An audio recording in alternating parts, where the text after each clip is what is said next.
દાખલા નંબર 14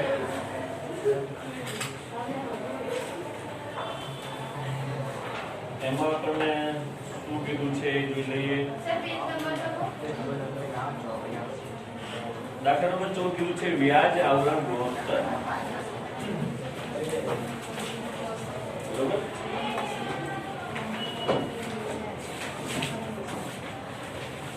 તો વ્યાજ આવરણ ગુણોત્તરનું સૂત્ર પેલા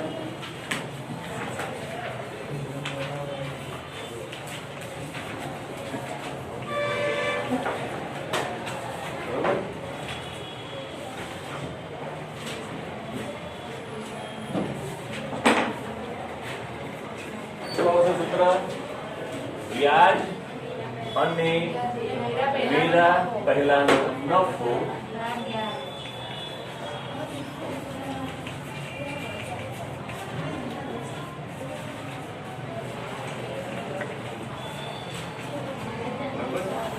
વ્યાજ અને વેરા પહેલાનો નફો ભાગ્યા લાંબા ગાળાના દેવાનું વ્યાજ.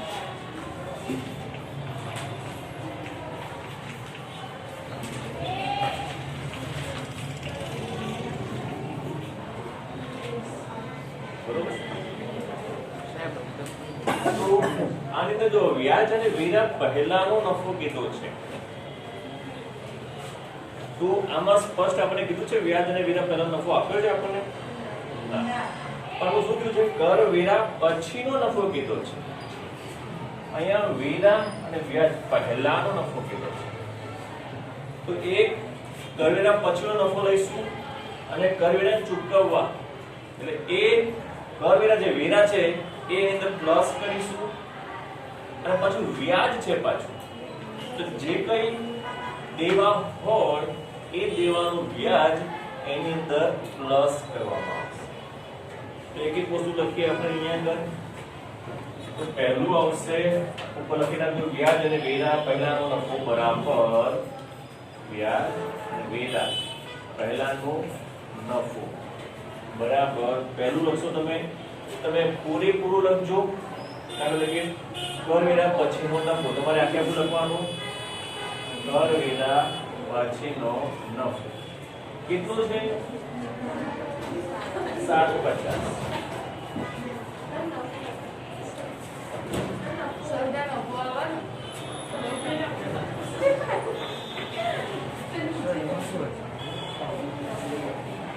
આની અંદર પ્લસ કરતા જવાનું છે તો પ્લસ કર વેરા કેટલા છે 250. હવે જો 10 લાખ જે કંઈ પણ લાંબા ગાળાના દેવા છે એ કેવી રીતે ઓળખવાના મેં તમને કીધેલું છે કે જે દેવાની આગળ ટકાવારી લખેલી હોય એ દેવાને લાંબા ગાળાના દેવા કહેવાય. તો આપણી પાસે કેટલા છે લાંબા ગાળાના દેવા? તો પહેલું છે ડિબેન્ચર તો 10% ના ડિબેન્ચર નું વ્યાજ તો પ્લસ ડિબેન્ચર નું વ્યાજ એને વ્યાજ લખવાનું છે ડિબેન્ચર નથી લખવાના. તો 20 લાખના 10% 2 લાખ થશે તો 2 લાખ. પછી પાછું હજી છે 12% ની લોન તો લોન નું વ્યાજ. હવે લોન કેટલી છે 10 લાખ એના 12% 1,20,000.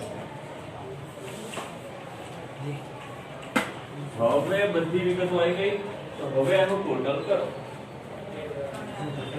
1,20,000 બરોબર.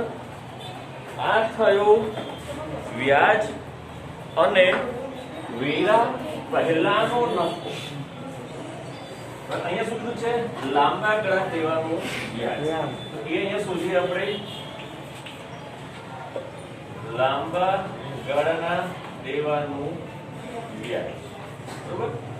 તો લાંબા ગાળાના દેવા કેટલા હતા આપણી પાસે? 2. એક ડિબેન્ચરનું વ્યાજ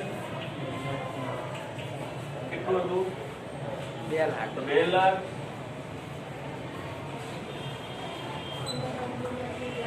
અને લોનનું વ્યાજ છે 1,20,000. કેટલું છે? 1,20,000. 1,20,000. 3,20,000 રૂપિયા રોકડા. બરોબર? જોઈ લો આટલું. યા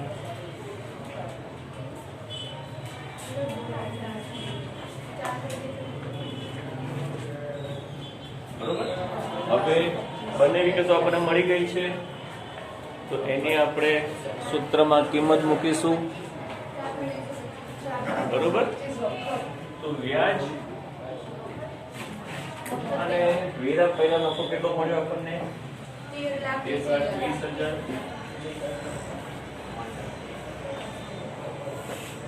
અને દીવાનું વ્યાજ કેટલું આવ્યું?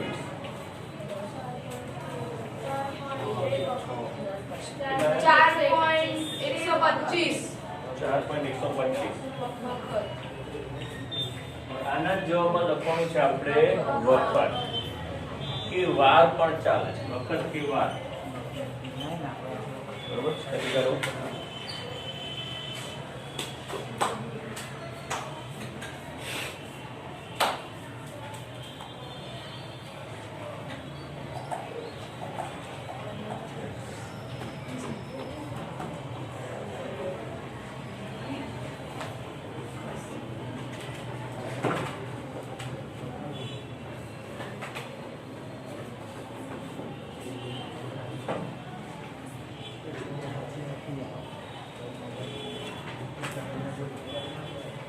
પતી ગયું.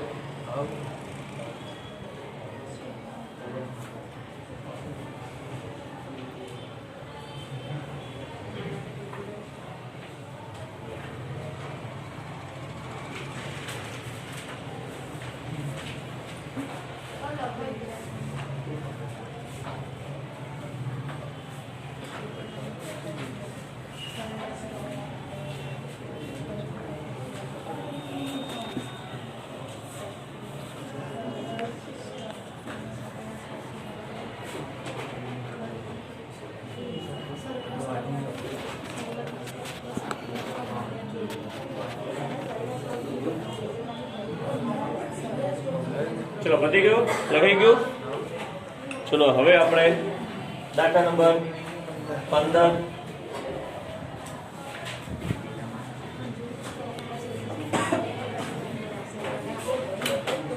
એમાં શું કીધું છે?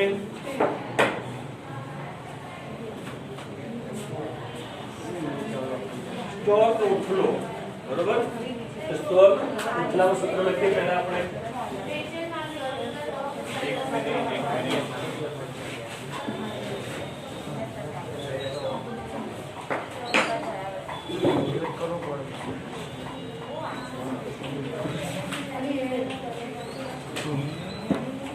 સ્ટોક ઉથલો એટલે સ્ટોક ગુણોત્તરનું સૂત્ર છે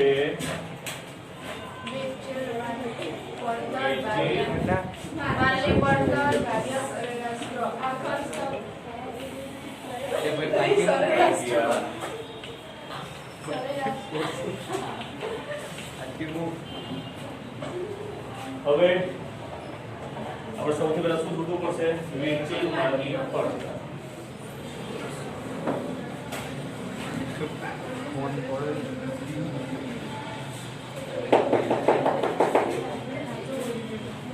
વેચેલ માલની પડતર સીધી સીધી આપી છે કે નહીં એ જોઈએ આપણે.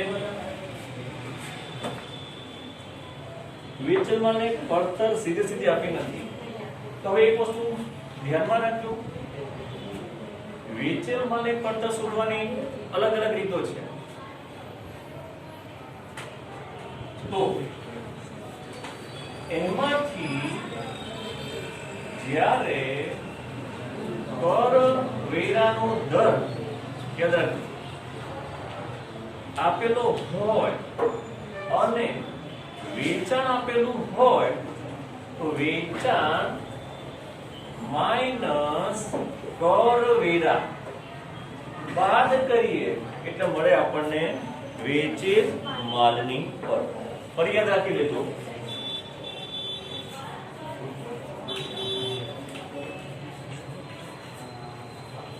પડતર બરાબર વેચેલ માલની પડતર બરાબર વેચાણ માઈનસ કરવેરા.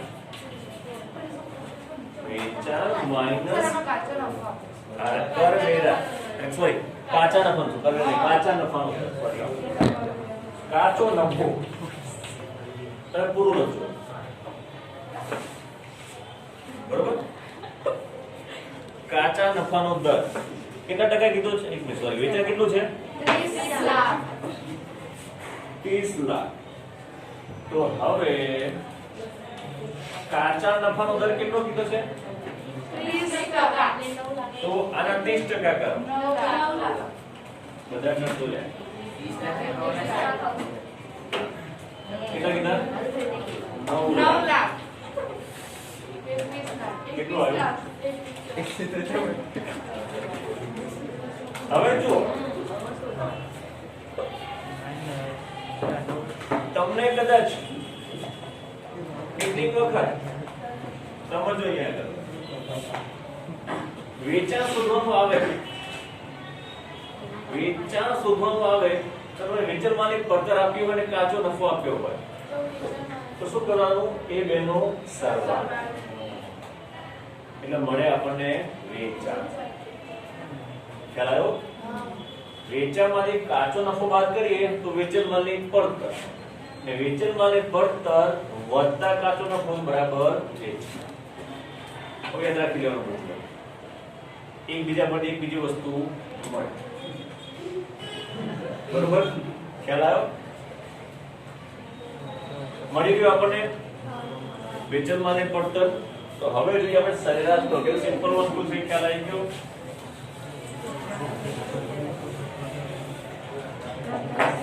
સરેરાશ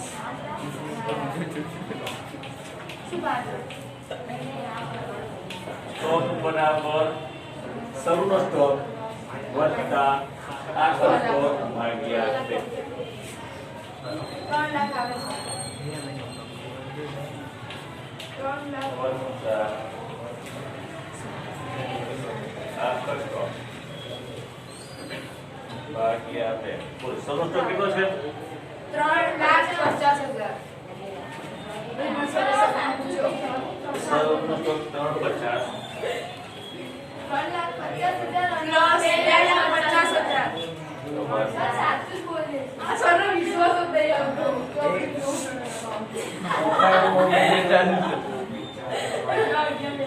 3 લાખ આવે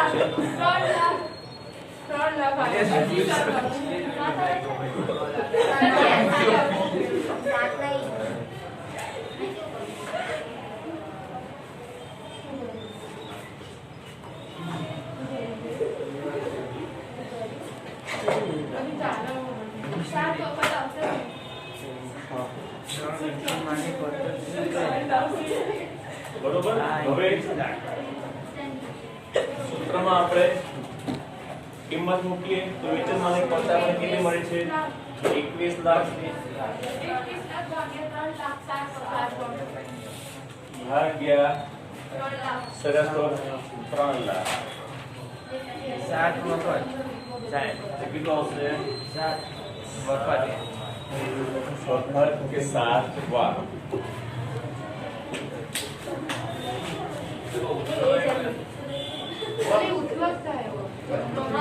વખત વાર તો બધું સમાનાર્થી શબ્દ છે.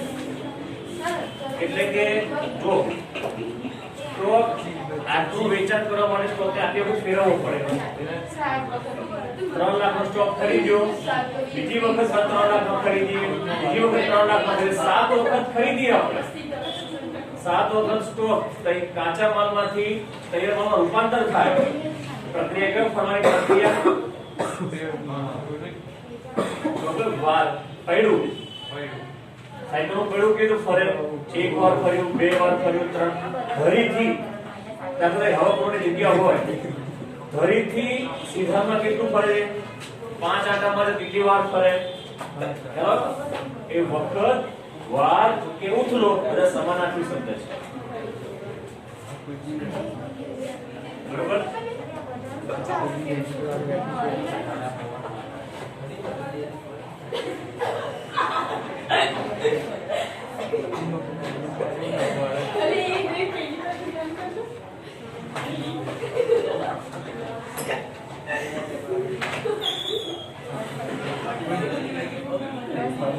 શું કામ થોડું કરે છે રેવા દે એમને એમ જ કોઈનું બીજું નહીં કરો, હું તો wait કરવાનું.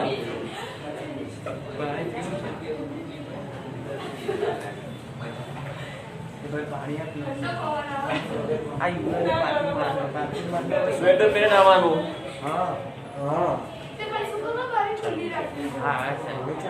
ધ્યાન રાખજો. ચલો હવે એના પછીનો દાખલો દાખલા નંબર 16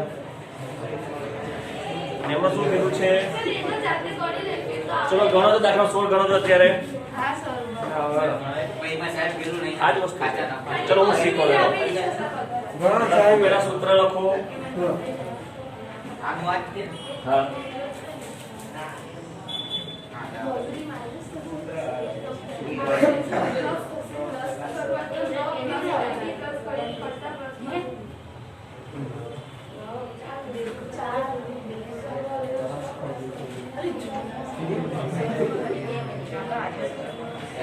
સાહેબ લખી સૂત્ર સૂત્રાનો જ આપો નહીં હા લે તું તાવ કામ કરી સાહેબ તો મોટું થઈ ગયું હવે અહીંયા ફક્ત સૂત્ર પૂછ્યું છે બરોબર તો સૂત્ર લખી કાઢ્યું હવે અહીંયા આગળ આપણને કાચા નફાનો દર કેવું નથી આપ્યું પરંતુ વેચેલ માલ પડતર શોધવાની બીજી રીત છે એનું સૂત્ર લખો વેચેલ માલની પડતર બરાબર 5 તરીકે જવા દેજો તો ત્યાં લખો સૌનો સ્ટોક એટલે સાહેબ બરાબર નહીં હોય કીધું ને કોણ 5 તરીકે છોડી દે વેચેલ માલની પડતર બરાબર સૌનો સ્ટોક વત્તા ખરીદીના ખર્ચા વત્તા ખરીદી વત્તા મજૂરી આને ખરીદીનો ખર્ચો કહેવાય એટલે 10 મજૂરી માઈનસ આ ખર્ચો બરોબર આવડી ગયું કરી કાઢો હવે સાહેબ મજૂરી પછી માઇનસ આખો સ્ટોક હા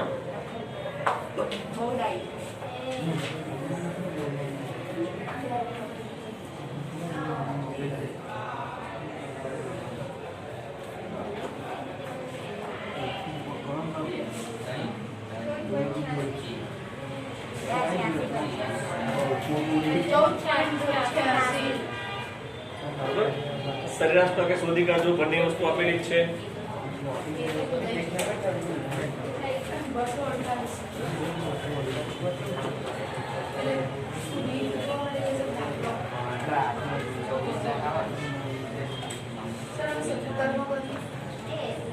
ચલો તમે એવું કરીશ 17, 18, 19 હું કરાવીશ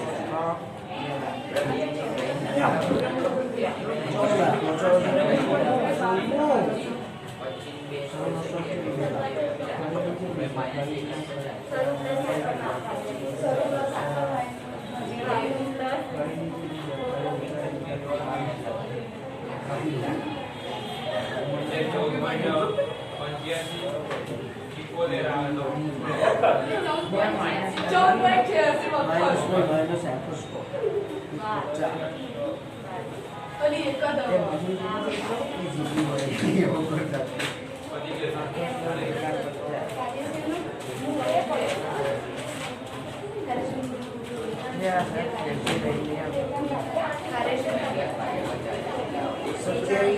સાહેબ 2750 માઇનસ 26 લાખ આવે માઇનસ કરી દેવાનું હું કરેક્શન કરું સાહેબ હવે શું મારું તો કર્યું. લે અહીં સરેરાશ સ્ટોકની